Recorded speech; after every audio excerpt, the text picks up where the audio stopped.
Studio Rajgir. Music by Aditya.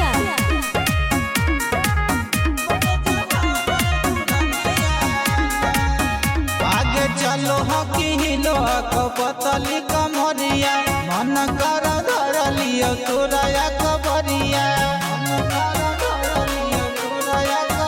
आगे चलो हकी हिलो पतली कमरिया मन कर धर लियो तोरा कबरिया।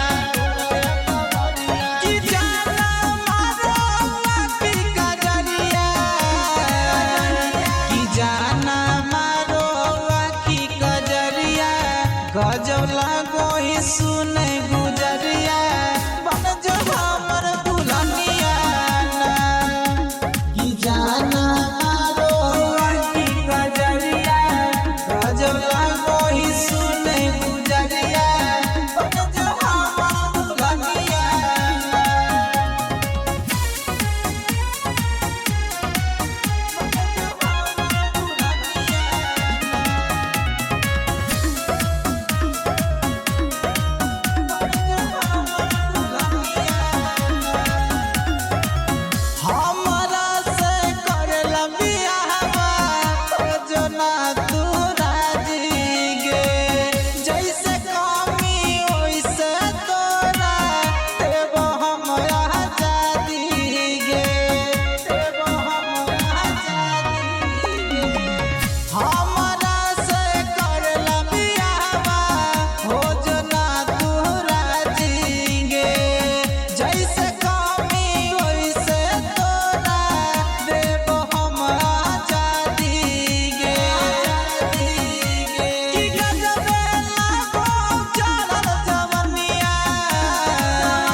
जान मारो ना की नथुनिया बन जो हमर दुल्हनिया ना की गजबे लागो खिलन जवनिया।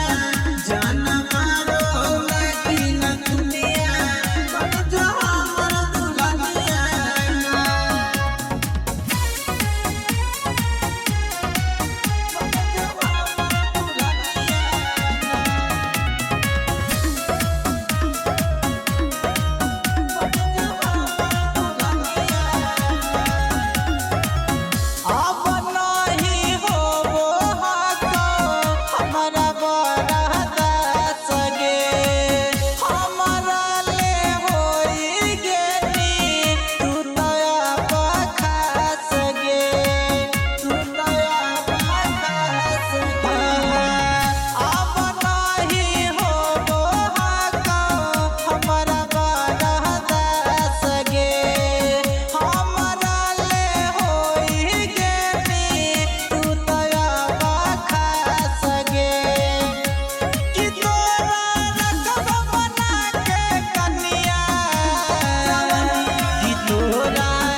भूषण राजा के बाद सुगनिया बन जो हमर दुल्हनिया ना।